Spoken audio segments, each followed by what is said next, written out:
Greetings from Tokyo, my dear friends. This is Daisuke, and I hope you are doing very well today. So, the next live stream film club chat is scheduled for Sunday, June 23rd. Sunday, June 23rd, 2019 at 6 a.m. Tokyo time. Again, that's 6 a.m. Tokyo time.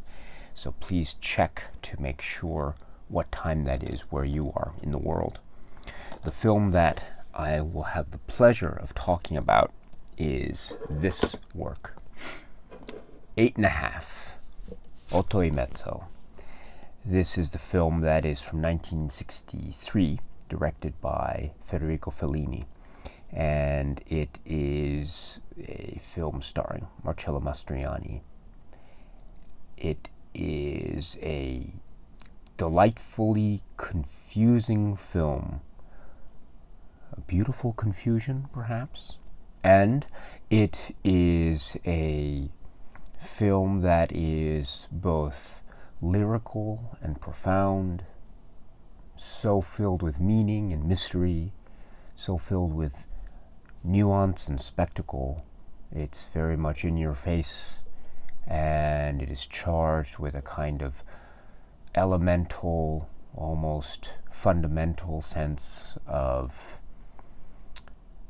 life, of vibrance, being vibrant, being so in touch with one's senses, one's emotions, dealing with things that we understand, what we don't understand, dealing with love, life, sex, and relationships with our loved ones, our family, or the lack thereof, and our memories, and all of that stuff of life. It's all wrapped around here within the confines or the context or this embodiment, if you will, of that here in this film 8.5, which makes the film for me such a wonderful film, but it's also such a challenging film, very challenging film. And I'm not sure to what extent I'll be able to talk about this film in any meaningful way at the next live stream film chat. I'll certainly do my best, but again, I'm no expert in this film. I just know it because I've seen it many times, and I also have the Criterion release here. So, my friends, with that in mind, what I suggest is maybe we come together at the next live stream and really let's try to talk about this in terms of how we individually react to this particular film as a whole, specific scenes, specific moments, specific feelings, ideas, characters, scenarios, etc. And then we can try to go from there and see if we can make some kind of, how should I put it, maybe not sense isn't the right word, but let's see if we can try to come together and share with each other as to why we react to this film the way we do. So I look forward to hearing your thoughts and engaging in your discussions and hearing your views and opinions about this very enigmatic, strange, lovely film, 8.5. So, my friends, this is the Blu-ray from Criterion. This is spine number 140. And so what we have here is, of course, we have the film. And then, let's see, we have, first we have an introduction from director Terry Gilliam. And it's a very brief introduction.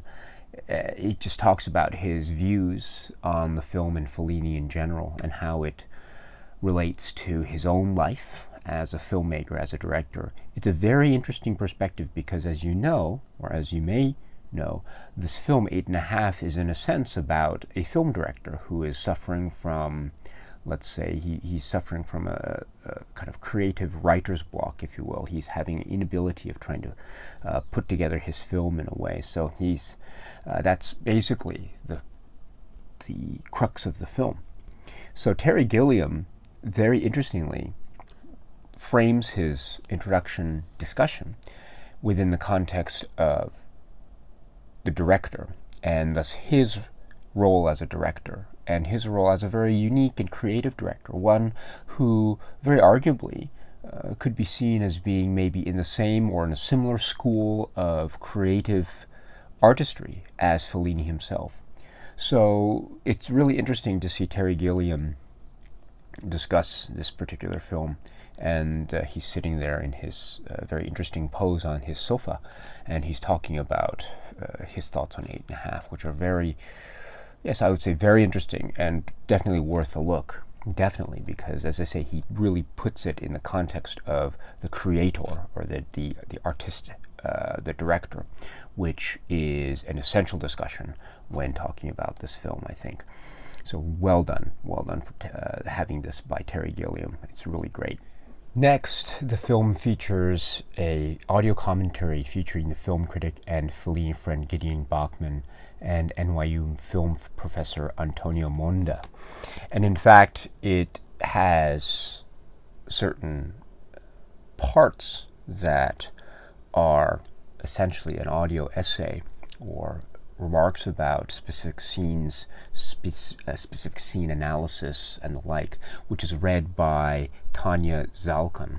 So we have essentially three persons reading or speaking about or otherwise commenting upon this film 8.5 in this audio commentary. So it's not a group discussion, it's a commentary of three separate people that are edited together in a way that fits functioning commentary. It fits within the confines of the specific scene that's being discussed, or a relevant aspect of that scene in the context of Fellini's life or biography or filmography, etc. So it's a very information-packed commentary, and it's one that has a lot of personal anecdotes regarding Fellini and the way he worked and his kind of philosophy and the kind of person he was, which I think is very important because the film is seen by many film critics and scholars and admirers of this work to be a film that is very close to Fellini, the filmmaker, and Fellini, the person. I don't know if it's necessarily an autobiographical work. I don't think we should go that far, but there are elements, my friends, that have a very, there are autobiographical elements, perhaps, one can argue. And I think one gets that sense after watching the film with the audio commentary on. So in that sense, my friends, the audio commentary, I think, provides a lot of interesting insight into the film 8.5. So very strongly recommended. And then we have the film. It's a Fellini film. It's relatively short, but it's the Fellini film called Fellini: A Director's Notebook. So this is called a high-definition digital transfer of a new restoration of this film, a director's notebook, Fellini: A Director's Notebook. And there's also actually there a letter. There's a copy of a letter that Fellini wrote in regards to that film. So it's a film that was produced by Peter Goldfarb, I think, for NBC in 1969. And it's a film that is a documentary or a faux documentary or a quasi-documentary, or let's say a documentary that purports to be a documentary as made by Fellini. So think about all that and all that baggage and all that entails and implies, and you can understand that perhaps things are more than meets the eye with respect to this particular documentary. So a director's notebook. And I must say that it is a short, concise little gem. Now, I don't know too much about the background and the availability of this film over the many years, but it is rather it's not a pristine looking presentation, but it doesn't have to be, my friends. So please understand that it, at least as it appears on this Blu-ray, it does still appear to be kind of a, you see some of the scratches, and you see that you feel like it is a film that is not necessarily in pristine, perfect, clean, crisp condition. But it doesn't have to be, my friends. It doesn't have to be. This is a kind of a rough, the style is purposely, I think, meant to look like a rough, handheld kind of affair, but there is a lot of thought, a lot of cheekiness, and a lot of verve, and a lot of humor that is being injected here, which makes it very fresh. It makes it very lively, and it does have elements, I think, my friends, of Satyricon. It does have elements, certainly, of Roma, that's for sure, and it does have elements of 8½, that's for sure. So I think this provides a nice cross-section, if you will, of Fellini's works during from the early 1960s on through the late 60s and then the early 70s. So it provides, I think, nice context, and it's very concise and relatively short. So it's only less than an hour. So it's fun and it's funny, and there are really some laugh out loud moments in Fellini, A Director's Notebook. Really funny stuff. So strongly recommended if you have the opportunity to take a look at it. Again, Fellini, A Director's Notebook. Then there is the documentary called The Last Sequence, which is a long documentary. It's almost an hour, and it's a documentary that is essentially about, it's by Mario Sesti, and it's essentially about the recollections of the cast and crew about the famous planned ending of the film 8½, that was ultimately not in the final film. So people are interviewed, asked about that particular aspect of the production, and there are many stories that are engendered, or there are many stories that are told about that, and people seem to have different perspectives and different views about what actually happened, which in and of itself is very fascinating. The way in which people are recalling the same event, but seemingly coming at it from different points of view. But then the film seems to expand itself rather nicely into a general discussion about Fellini and about 8½, as a production itself.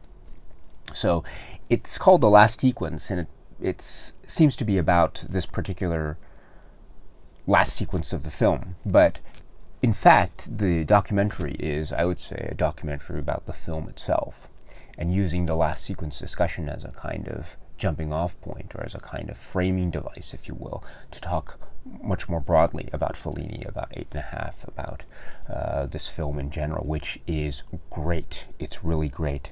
So that's The Last Sequence, and it's really long and it's great. Then there is another documentary. This time it's on Nino Rota. So it's called Nino Rota, Between Cinema and Concert. This is another long documentary. It's about 48 minutes.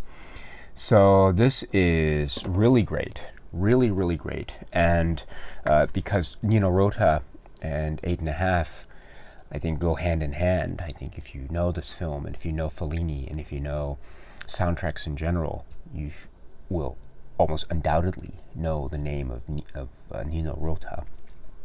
And his work on 8½, alone is just simply marvelous. Simply marvelous. I listen to the soundtrack on occasion, and it never fails to put a smile on my face. Every time it puts a smile on my face. So it's a great documentary, by the way. And then there are separate interviews with Sandra Milo and Lina Wertmüller and Vittorio Storaro. So let's look at these, and these are all separate, and they seem to be interviews that have been conducted especially for this release, so they're really interesting. So let me just go through them just in reverse order. So first is Vittorio Storaro, who is the very famous cinematographer, of course. Now, he does not have any direct participation in the making of 8½, but he is asked about the cinematography elements and aspects of this film, because camera work and the cinematography of this film is so important, very important, my friends. So keep an eye on how the camera moves, and it tracks, and it goes from one way direction to another, and it just shifts back and forth. And then the way in which it covers so much, and the use of light and shadow, this is all very important within the context of looking back and memory. And in fact, Storaro makes this point very insightfully, I would say, because he looks at it from the viewpoint of an artist, of a cinematographer, of a cameraman with a keen eye. And so he's talking about the cinematographer of 8.5, Gianni di Venanzo. So the way in which he speaks is very important, and very the comments that he makes about Venanzo's work here in 8.5 is very illuminative. So highly recommend the Storaro interview. And then there's Lina Wertmüller, who of course was directly involved with 8.5 and Fellini, and she has so many bits of insight and information about the production and about Fellini himself as an artist, which is just stellar, amazing. It's amazing to listen and to watch this artist speak. And then there is the interview with Sandra Milo. So this is a fascinating interview, I would say, that Sandra Milo gives, because she provides not only her background as an actress very briefly, and how she ended up in a role in 8.5, but in fact she provides such intimate detail about her life and her relationship with Fellini, her very intimate and personal relationship with Federico Fellini, and how that gave her some insight into the type of man that he was, let alone the type of artist that he was. And her feelings towards Fellini, even now, are on display in this interview. And it's very moving, very touching, and she has a very lovely way of expressing herself, Sandra Milo. And of course, she plays Carla in the film, which is so great. I mean, her character of Carla is, I think, one of my favorite characters ever. I love her use of those sort of onomatopoeic phrases, yak and sagulp, and all that stuff. I think that's really great. So she provides, I think, one of the most heartfelt interviews, really quite emotional. So it's definitely worth a look. So the Sandra Milo interview here on Criterion. And yes, and then also, let's go just continue here. Then there is a photography gallery of photographs by Fellini's friend Gideon Bachmann, who appears in portion anyway on the audio commentary. Really great photographs. And then there is yet another separate photo gallery. And then there is the US theatrical trailer, and then there are the essays here in this book, which are really, really great. In particular, yes, Tullio Keswick's When He Became High, and others. So this is 8.5 as a Criterion presentation release, and oh boy, it is a really great one. It is a really great one. It goes a lot also into Fellini as an artist and Fellini as a man. So this is not only a great introduction to this very unique and enigmatic, and in many ways for me quite difficult film, 8.5, but also it's a very great primer, if you will, into Fellini's works. So if you want to get a sense of Fellini as an artist and also his films, this is a very great place to start, I would say. So, my friends, this is the Criterion release of 8.5. So I am looking forward to talking about this film with you in detail at the next live stream. I'm looking forward to hearing your thoughts and comments about it. And I'm also looking forward to trying to solve its mysteries together with you and hearing your theories and your interpretations on the scenes and the many wonders and delights that are on display and that are being offered for all to see in the film 8½. Okay, my friends, that's it. So thank you very much, and I look forward to seeing you at the live stream. Again, Sunday, June 23rd, 2019, 6 a.m. Tokyo time. So Sunday, June 23rd, 6 a.m. Tokyo time. I look forward to seeing you there. And if you can't make it, of course, the video will then be uploaded onto YouTube for you to see at your own pace and leisure. So until then, my friends, please be happy and healthy and well. Please take good care of yourselves, and please keep on watching a lot of great, great movies. Cheers.